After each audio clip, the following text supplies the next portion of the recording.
皆さんこんばんは。今日はですね、バルセロナのお気に入りの古着屋さんを皆さんに紹介していきたいと思います。5年前にバルセロナに引っ越してきてから古着に触れる機会がすごく増えて、今は持っている洋服の半分弱ぐらいが古着かなといったような感じなんですけど、今回は市内にある古着屋さんの中でもここは結構品揃えがいいよといったお店を取り上げていきたいと思います。ぜひ最後までチェックしてください。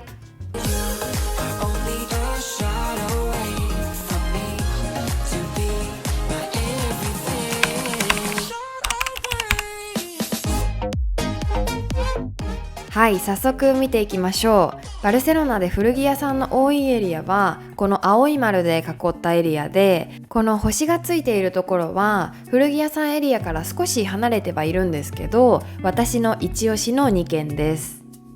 まず最初はこちら、ハウスオブローディです。ここは観光エリアから少し離れてはいるんですけど、おそらく私が一番大好きな古着屋さんで、このチャンネルにももう何度か登場しているお店です。このお店の特徴は、古着でも今流行っているような古着のスタイルをちゃんとセレクトしてくれていて、長年アパレルに携わっているとってもチャーミングなこのオーナーのマルタが持っているお店です。私がもうこのチャンネルの中でも何回か着ているこの黄色のニットと、あとこの時に履いているデニムもここで買ったものだし、あとこのシャツ、黄色のシャツもこのお店で買ったものです。他にもね、コートとかも持ってます。あとは古着のお洋服に加えてオーナーがセレクトしたこういった小物類もすごく充実していて、めちゃくちゃおしゃれです。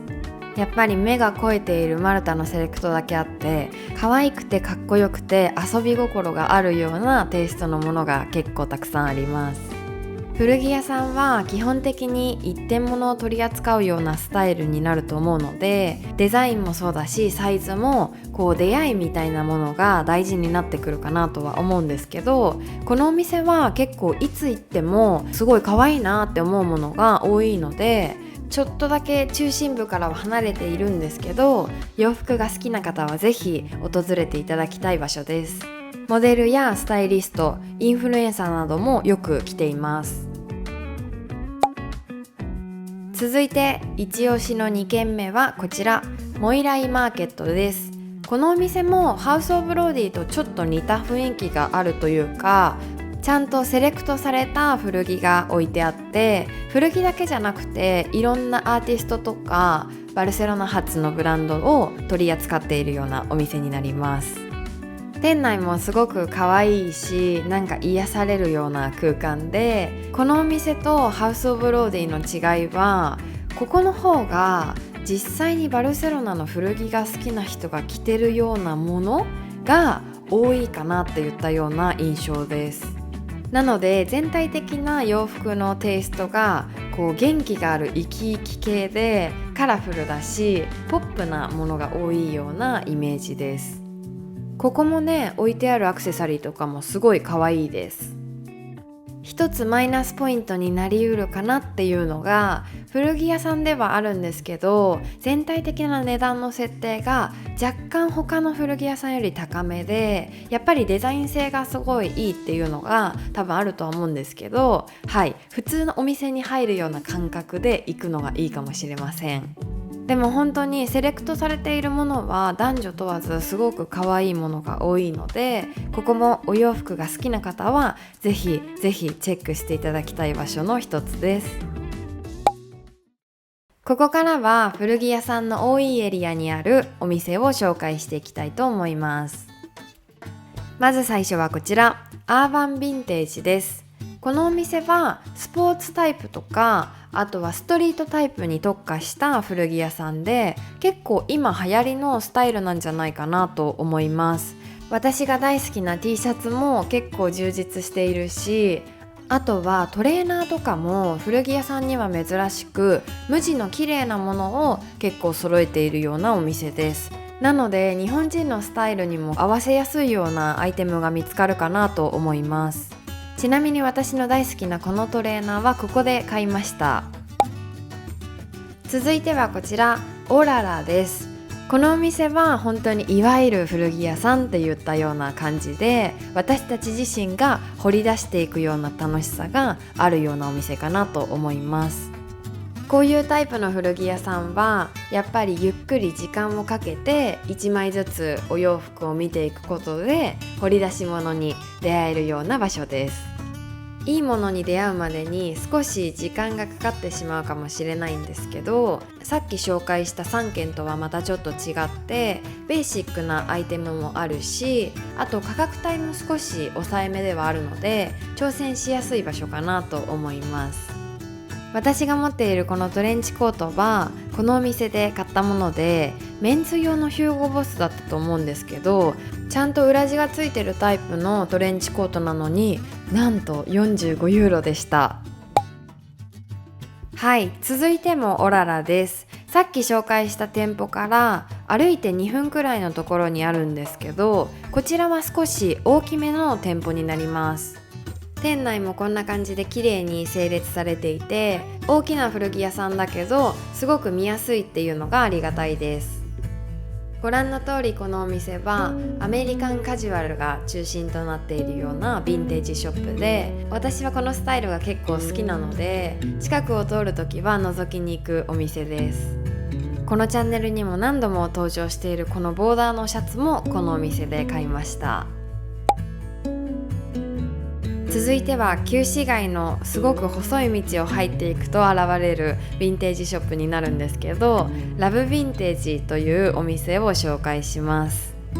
ここはそんなに大きなお店ではないんですけど、ベーシックなアイテムが結構取り揃えられているお店で、こういったバーバリーのコートだったりとかニットとか、あと他のこういうちょっと高めのブランドもあるし、デニム類もリーバイスを中心に普段から履きやすいようなデザインとか色のものが結構たくさん見つかるようなお店かなと思います。古着屋さんに置いてあるデニムって結構サイズが大きいものが多かったりするんですけど、このお店は日本人でも合わせやすいようなサイズ感のものがたくさんあったような気がします。セーターとかもやりすぎてないものが多くて嬉しいです。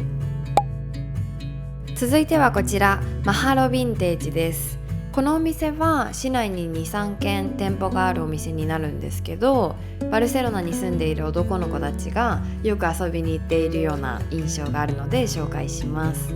ここいつも思うけどなんかディスプレイがすごい可愛いんですよね。これとかめちゃくちゃレトロポップだし、最近このテニスショーツが結構流行ってます。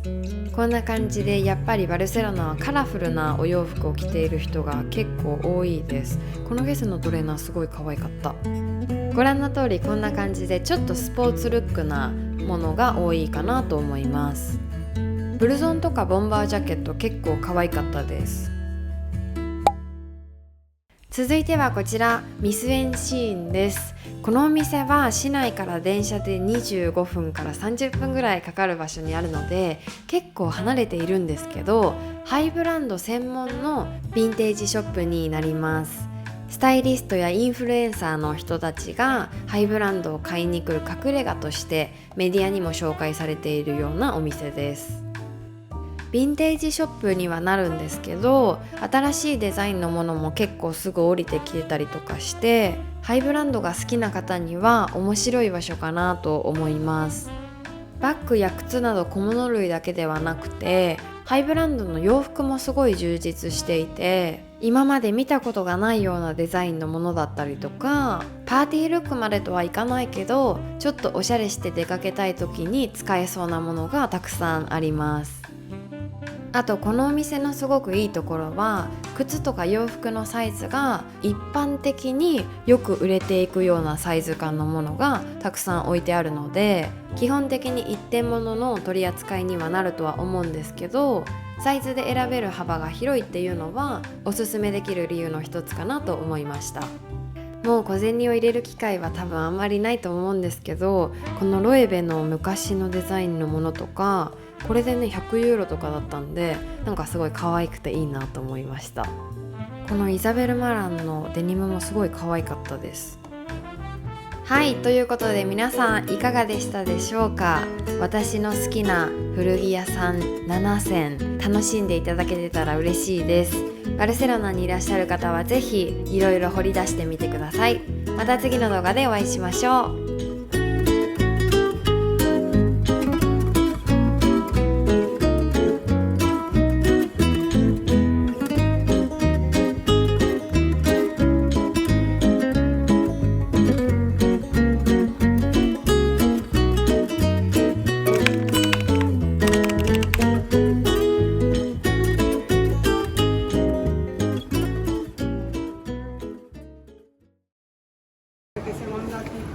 はい、皆さんまだ見てるのやってやってってずっと言われた。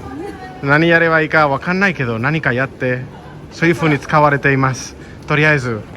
ごめんなさい。あ、お揃いですね。どうしたの？何があったの？ここ。めっちゃ嬉しい。しかもここに刺してるのは私しかいないらしいけど、同じやり方やってくれていま